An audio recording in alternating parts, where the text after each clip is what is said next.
burada Nobel almış bütün disiplinlerden herkesi temsil ediyorum. Türkiye Cumhurbaşkanlığına 2 mektup yolladık ve bunun yanı sıra bu durumlara, Abdullah Öcalan'a dikkat ediyor olması gereken, onun tecrisine dikkat ediyor olması gereken uluslararası örgütlere de mektuplar yolladık.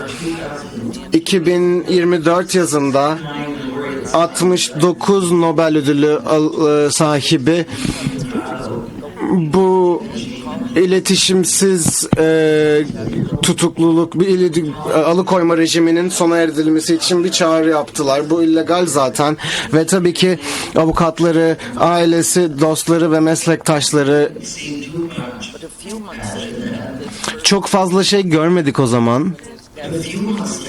Ama bundan birkaç ay sonra bu ilk mektup Demokratik Parti üyesi ona ziyaret gerçekleştirebildi İmralı Adası'ndaki hapishanede Ekim 24'te. Ben bu hapishaneyi düşündüğümde ve onun gördüğü müdahaleyi, muameleyi düşündüğümde hala kendisinin gerekli olan değişimleri düşünebilmesi ve böylelikle gerçek barışın ve demokratik bir toplumun inşasının nasıl yapılabileceğine kafa yorması beni çok etkiledi. Cesareti ve ideallerine olan inancı, sorgulamaya devam etmesi, sürekli olarak değişime devam etmesi ve Kürt hakları ve özelliği için demokratik ve politik bir süreçle mücadele etmesi. Ve tabii ki pek çoğumuzun daha önce de belirttiği gibi kendisi bize Nelson Mandela'yı da hatırlatıyor. Nelson Mandela da biraz daha şiddet içeren bir çerçevede başladı. Yine hapse girdi ve demokrasiye giden başka bir yolun savunuculuğunu yaptı. Ve biz de daha fazla değişiklik de görmeyi umuyoruz. İnsanlar buna dikkat edip Türkiye devletine baskı uygulamaya devam ettikçe ve yani sözde bu durumlarla ilgilenmesi gereken uluslararası kurum ve kuruluşlara da bu baskı yapıldıkça, yani haklarının desteklenmesi için. Bu zor bir mesele. Anladığım kadarıyla bazı diğer konuşmacılarda bazı zorluklardan bahsetti. Yani esnek olmaya ve değişmeye hazırlıklı olmamız gerektiğinden bahsettiler. Oldukça mantıklı ve gördüğümüz gibi Sayın Öcalan'ın Şubat ayındaki çağrısı ve o zaman atmış olduğu adımlar devasa bir cesaret göstergesi. Özellikle de kendisinin avukatlarıyla görüşebilmesi vesaire gibi çağrılar bile düzgün yanıtlanmadı ve Türk hükümeti de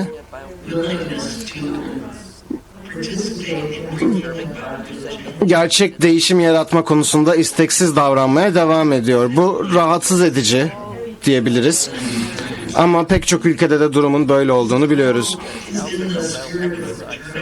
Çağrısı kardeşlik ve barış çağrısı.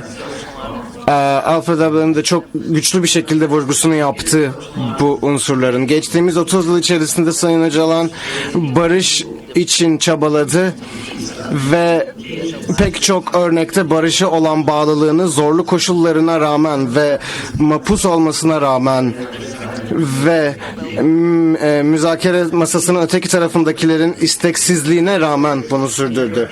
Nobel ödülü sahipleri olarak biz bu girişimi tanıyor ve destekliyoruz. Ve serbest bırakılması için çağrı yapıyoruz. Kendisi Kürt halkının lideridir ve özgür olması gerekir. Umut edebilmesi gerekir ve bu harekete ve bu halka yardım edebilmesi ve başka bir Türkiye için, başka bir demokrasi çerçevesi ve işbirliği çerçevesi için farklı insanlar ve halklar arasında bunun yapılabilmesi ve bölgenin geri kalanına bir sembol olabilmesi için bunun yapılması gerekiyor. Değişimin mümkün olduğu mesajını bölgeye verebilmek için. Barışçıl değişim ütopik bir hayal değil.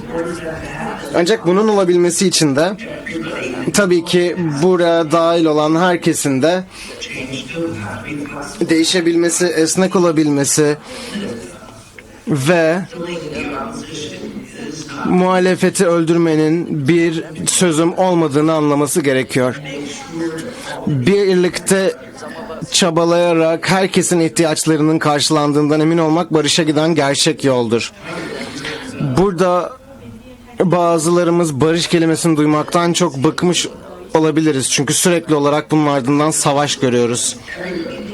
Ve şu an hepimizin bildiği gibi dünya çok huzursuz edici bir durumda. Ve Amerikan başkanının da benim ülkemi de istikrarsız bir yola sokmaya çabaladığını es geçmemek gerekiyor. Amerikan liderliği de yani yıllardır böyle yapıyordu.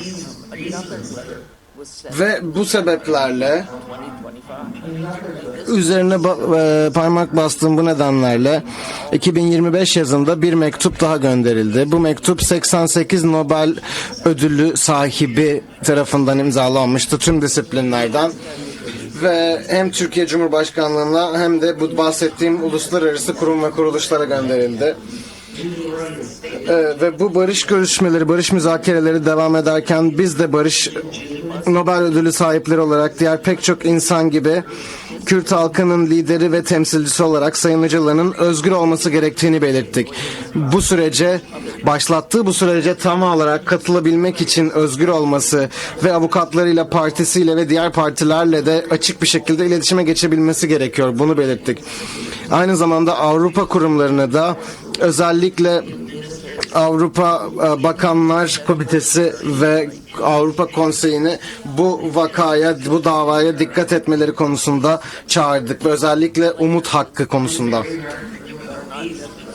Yani diğer aktörlerin, süreçteki diğer aktörler iyi niyet göstermediği zaman barış getirmek ve durumu değiştirmek çok kolay olmuyor. Şu an sayımız çok fazla olmasa da 88 Nobel ödülü sahibi olarak biz bu süreci destekliyoruz. Ve Kürt meselesinin barışçıl demokratik bir çözümünü destekliyoruz. Daha önce de dediğim gibi inanıyoruz ki barış ve yani Türkiye halkları arasında barış ve birlikte yaşama ihtiyacı var. Ve bu sürecin başarısının uzun süreli barışa ve demokratikleşmeye yol açacağını ve bunun da bütün bölgeye ilham vereceğini ve uluslararası camiaya da ilham vereceğini düşünüyoruz. Bu karanlık ve huzursuz edici zamanlarda müzakereli, katılımcı bir barışı Türkiye'ye getirmek, toplumların çatışmaları, diyalog ve demokratik siyasetle çözme becerisini dünyaya gösterecektir. Silah ve savaşın tek seçeneğimiz olmadığını gösterecektir. Sayın Öcalan sadece barış için bir ses değil, kendisi aynı zamanda barışı doğrudan uygulayan birisi. Ve bu dünyamızda çok önemli. Çünkü biliyoruz ki herkes barış diyor ama herkes savaşıyor. Yani 100 yıldan uzun süredir aralarında savaşan bir halkın barış ihtimalini konuşabilmesi için bu ihtimale inanabilmeniz gerekiyor. Buna inanmıyorsanız nasıl müzakere edebilirsiniz ki? Nasıl diyalog kurup yeni ilkeler kurabilirsiniz ki? Herkesin katılımını nasıl sağlayabilirsiniz ki topluma?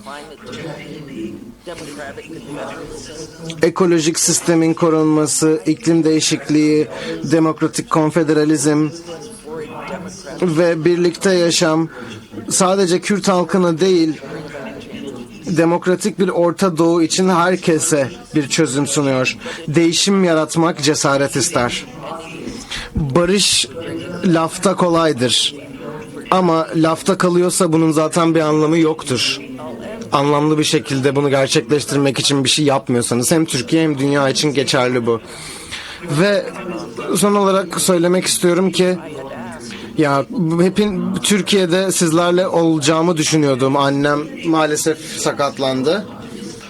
Sayın Öcalan'a ziyaret gerçekleştirip fikirlerini tartışmak gibi bir isteğim vardı ve umuyorum ki bir gün bu yine de mümkün olacak. Umuyorum ki kendisi özgür olduğunda halkına, ülkeye ve bölgeye önderlik ederken, barışa giden yolda onlara önderlik ederek dünyaya konuşarak, diyalogla barışı getirmek ve silahları bırakmanın mümkün olduğunu gösterirken bunu yapabilmemin mümkün olacağını umuyorum. Teşekkür ederim.